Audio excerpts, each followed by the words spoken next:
No people built the pyramid. And if you look around the world, you see certain telltale things that let you know that advanced machinery was in usage. This whole thing where slaves are stronger people is a fallacy. We like to believe that slaves are stronger. Slaves are weaker because they don't eat the right food and they live a terrible life. Even Tesla says that this is where he came to get the information. But if you follow that information pathway, it leads you to this character called Thoth. The ancient Egyptian deity associated with wisdom, magic, and writing is a central figure in both historical and esoteric traditions. In the realm of the occult, Thoth is revered, not just as a god of knowledge, but also as a master of mystical arts, embodying the convergence of divine communication and magical practice.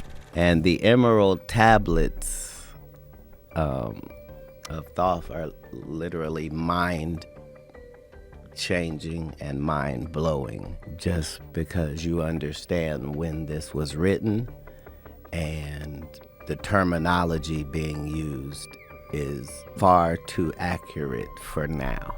The emerald tablets translated in the work are 10, but they were divided into 13 parts for the sake of convenience. They took the 13 tablets and broke it down into 10 because of the way that the verses were written out.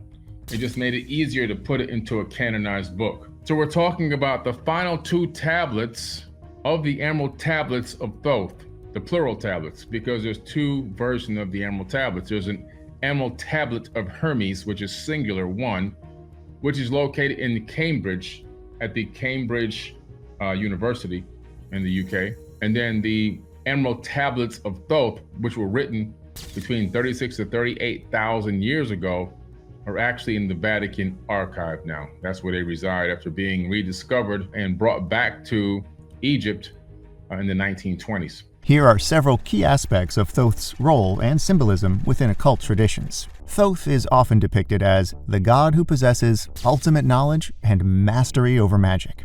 In Egyptian mythology, he was the one who crafted the spells that protected the gods and taught Isis the magic she needed to resurrect Osiris. His wisdom was so profound that it was said he knew the secrets of the heavens, earth, and the underworld. Thoth, in Egyptian religion, a god of the moon, of reckoning, of learning, and of writing. He was held to be the inventor of writing, the creator of languages, the scribe, interpreter, and advisor of the gods, and the representative of the sun god Re. His responsibility for writing was shared with the goddess Seshat. Let me read something to you that was written 38,000 years ago. Wise words, although written by my decaying hand. This is Thoth speaking right now. The first intelligencer, the most wisest man to ever walk this planet. The one that helped kickstart civilizations around the entire planet, all over the world. In every region of the planet, he has his influence there. He says, wise words, although written by my decaying hand, remain imperishable through time, imbued with the medicine of immortality by the All-Master. He was taught the secrets of immortality by the All-Master, who actually was his father, Ea Enki, aka Thought Me. The cult of Thoth was centered in the town of Khmunu, Hermopolis, modern Al-Ashminin in Upper Egypt. In the myth of Osiris, Thoth protected Isis during her pregnancy and healed the eye of her son Horus, which had been wounded by Osiris's adversary, Seth. He weighed the hearts of the deceased at their judgment and reported the result to the presiding god, Osiris, and his fellow judges. Thoth's sacred animals were the ibis and the baboon. Millions of mummified bodies of those animals have been found in cemeteries near Hermopolis and Memphis. Thoth was usually represented in human form with an ibis's head. The Greeks identified Thoth with their god Hermes and termed him Thoth the Thrice Great. So this dude was probably an alien. Dude, first of all, there are no probablys. Yeah. That's the benefit once you hear it or read it, is the fact that it's given in first person, and that's not possible. The things that are being said are impossible. Enough time has passed, though, that it's not like that. He literally says, hey, there's a spaceship on Earth, and this is where it is. Because if all you care about is information, right? Like, that's what you start to see is when you get to everybody's civilization, Asian, Indian, African, when you get to the crux of their information, nobody's disagreeing with anybody. The greatest trick is to make us believe that people back then were dumber and we're smarter. And that whole thing is a fallacy. But it's worth it for us to believe that. There are several originary myths associated with Thoth.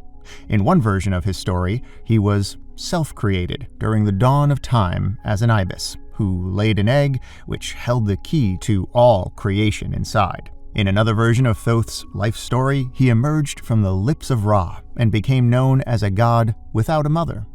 Another tale involved a fight for power between the two gods Horus and Set. When Set inadvertently swallowed Set's semen during their tussle, he conceived a child who was born from his forehead as Thoth. Thoth is associated with divine balance. In the latter version of Thoth's myth, he healed both rivals and mediated their conflict. He carried this role into his duties as a deity, as a god of equilibrium and justice who presided over Earth while issuing judgments on disputes between the gods. Thoth was closely associated with Maat, the goddess of truth, justice, balance, and order, and daughter of Ra. In some myths, Thoth is married to Maat, and together they represent complementary qualities. Thoth is the practical and grounded voice of wisdom, and Maat is the more abstract, ethereal, and philosophical emblem of truth. It's taking me now 4.5 additional years to break these tablets down and to extract the wisdom and the understanding. And what I pulled out of these tablets is mind-boggling and absolutely paradigm shifting. He said, be unseen and be undiscovered by all those who will come and go, wandering the wastelands of life. Wise words, although written by my decaying hand, remain imperishable through time, imbued with the medicine of immortality by the All-Master. Be unseen and undiscovered by all those who will come and go, wandering the wastelands of life. Be hidden until an older heaven births human beings who are worthy of your wisdom. We are the human beings under the new heaven at this moment in time, and we are worthy of the wisdom because we are willing to invest energy and effort into gaining the knowledge. We are living in an era where we can decipher the information. This information has been undecipherable for eons. The Egyptians stored many texts on a wide range of subjects in houses of life, the libraries contained within temple complexes. As Thoth was the god of knowledge, many of these texts were claimed to be his work. The Egyptian historian Manetho said that Thoth wrote 36,525 books. The more you know, the more you know how little you know. The emerald tablets of Thoth are literally mind-blowing. The church father Clement of Alexandria, in the 6th book of his work Stromata, mentions 42 books used by Egyptian priests that he says contain the whole philosophy of the Egyptians.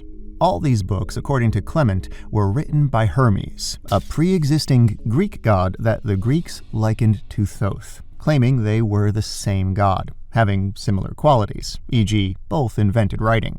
Translation from Egyptian language and concepts to Greek language and concepts was not entirely accurate, and some Egyptian authenticity was lost.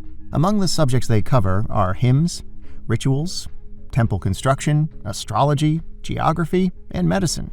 The Egyptologists Richard Louis Yasnow and Carl Theodor Zauzich have dubbed a long Egyptian text from the Ptolemaic period the Book of Thoth. This demotic text, known from more than 40 fragmentary copies, consists of a dialogue between a person called the One Who Loves Knowledge and a figure that Yasnow and Zauzich identify as Thoth. The topics of their conversation include the works of scribes, various aspects of the gods and their sacred animals, and the Duat, the realm of the dead. Thoth, as a deity in Egyptian mythology, was revered as the inventor of writing and the scribe of the gods.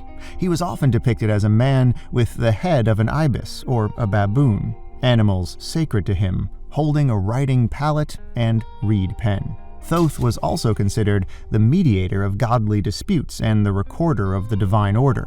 The mythology surrounding Thoth suggests that he authored many works, covering everything from magic and philosophy to science and religion. Thus, his association with a powerful book is not surprising. The Book of Thoth is said to contain knowledge on how to decipher the secrets of the gods, understand the language of animals, and even read the stars. The text is also often linked to the tarot, with some believing that the tarot cards themselves are a derivative of the pages of the Book of Thoth, designed to hold the secrets of the Egyptian mysteries in a form of pictures and symbols that could be used for divination. The first known references to a Book of Thoth come from the Greco-Roman period, several centuries after the flourishing of the ancient Egyptian civilization. Among these texts is the Corpus Hermeticum, which includes dialogues in which Thoth, as Hermes Trismegistus, imparts spiritual wisdom. The influence of Thoth's book permeates through various esoteric traditions, including Hermeticism, Gnosticism, and alchemy, indicating the profound impact of Egyptian thought on later Western esoteric systems. In the 19th and 20th centuries, the Book of Thoth experienced a resurgence of interest among occultists and New Age spiritualists. Aleister Crowley, a prominent figure in the occult, wrote his own version titled The Book of Thoth, which aligns with his philosophies and the practices of his magical order, the A, therefore, A, therefore. This modern adaptation ties the interpretations of the tarot cards directly to the Egyptian deities and their associated myths, further entwining the mysterious book with the practice of tarot. The legacy of the Book of Thoth is a testament to the enduring power of Egyptian mythology and its capacity to inspire across millennia. While no concrete evidence of its physical existence has ever been uncovered, the idea of a book that contains all the wisdom of the gods continues to captivate the imagination of people around the world. Whether as a historical artifact or a symbolic representation, the Book of Thoth remains a powerful icon in the study of the esoteric and the arcane. In conclusion, the Book of Thoth stands as a fascinating example of how myth and symbolism can traverse through time, impacting various cultural and esoteric practices. Its allure lies not just in the knowledge it is said to contain, but in the mystery of its very existence. Whether it ever existed physically or not, the Book of Thoth endures as a profound piece of spiritual and cultural symbolism, capturing the human quest for knowledge and the divine. In the tapestry of the occult, Thoth emerges not merely as a historical deity, but as a symbol of the perennial quest for knowledge and the mystical union between the divine and the human. His teachings, whether literal or symbolic, continue to influence a wide range of mystical traditions and practices, underscoring his enduring legacy as the master of the mysteries. Thank you for watching. If this video resonated with you or added value, please give it a thumbs up and subscribe to our channel. Until next time, keep listening, keep growing, and keep shining. Stay blessed.